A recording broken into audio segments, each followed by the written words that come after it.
make one pause and ask the question, are you giving this award to the right person? Hi, everybody. I am a professional actress, and I am petrified.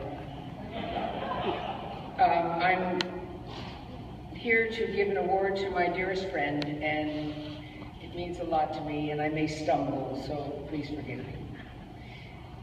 Good evening. I know that part. Dawn Lafreeda is my best friend. Now, I'm sure half of this room is saying, wait a minute, she's my best friend too.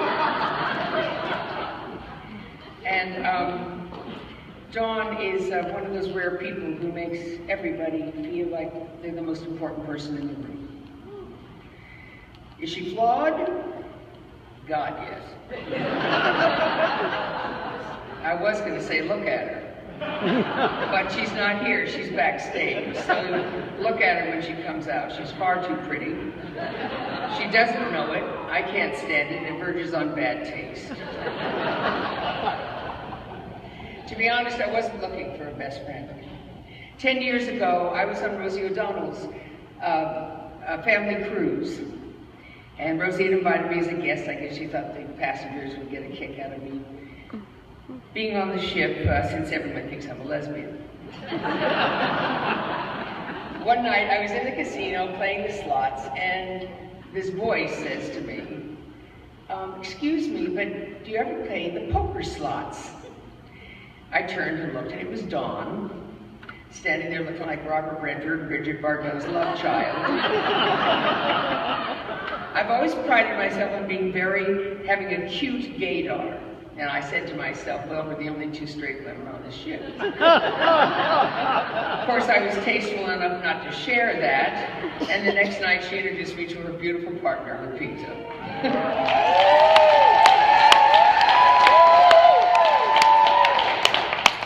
She told me later that a friend of hers had approached her and said, do you know who you were talking to last night? And I said, well, yeah, I guess so. You know, Cagney and Lacey. She said, I've never seen it. I said, you've never seen Cagney and Lacey? She said, I'm sorry, no. I said, Queer as Folk? She said, oh, I love that show. I watched every episode. Are you in it? I eventually grew to like her. And the rest is history. The reason Dawn Lafreeda never saw me in Cagney and Lacey, she was busy building her career, her empire. 7 days a week, 18 hours a day. Now I know we're here to honor Dawn, to say thank you to her for all that she's done for the gay community, both locally and nationally. And you can read all about her largesse in the program, while I'm not speaking. I'd like to take 1 minute to let you know from whence she came. A lot of you know her story, some of you don't. Dawn grew up desperately poor. She was the oldest of 3 children. Her mother worked as a waitress at Denny's. She never had a toy, not even a doll. She faced indignities that most adults couldn't survive.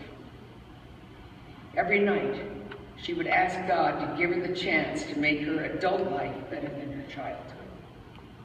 When she was 16, she asked her mother to help her get a job at Denny's. It took 6 months for her to get her in. She saved every penny she made on her tips. She learned about finance and business. At age 23, with her savings and some credit cards she got in the mail, she bought her first restaurant from Denny's. A few years later, she bought 4 more restaurants from Denny's, and they were in Texas. She packed up her car, said goodbye to her family, and drove alone across the Arizona desert. She was young, scared, and didn't know a soul. She refers to this time in her life as tears and the tumbleweeds. She may have cried, but she never quit. She went from abject poverty to creating the American dream. She started out as a young waitress and now owns 78 Denny's.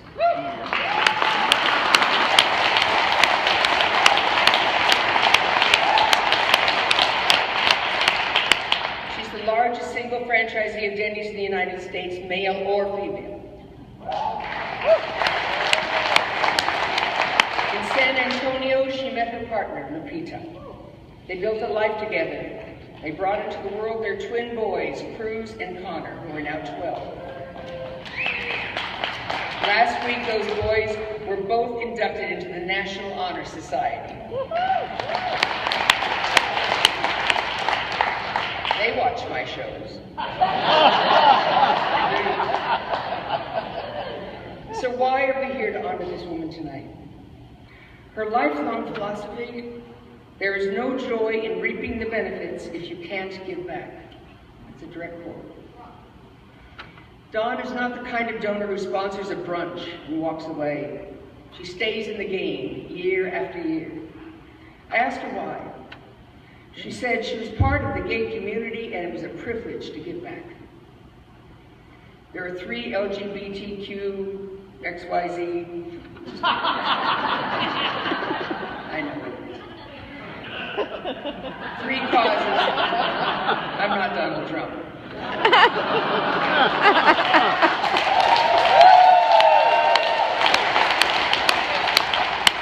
There are 3 LGBT causes that Dawn continuously supports. The first is the Human Rights Campaign, both in San Antonio and on a national level, because in her words, it covers everything. Equality Texas, because Texas is her home. The Family Equality Council, because it's close to her heart. A number of years ago, Dawn went to the president of Denny's and complained that their lack of involvement in the gay community was unacceptable. She did it. She single-handedly is responsible for Denny's becoming a major sponsor of the cause.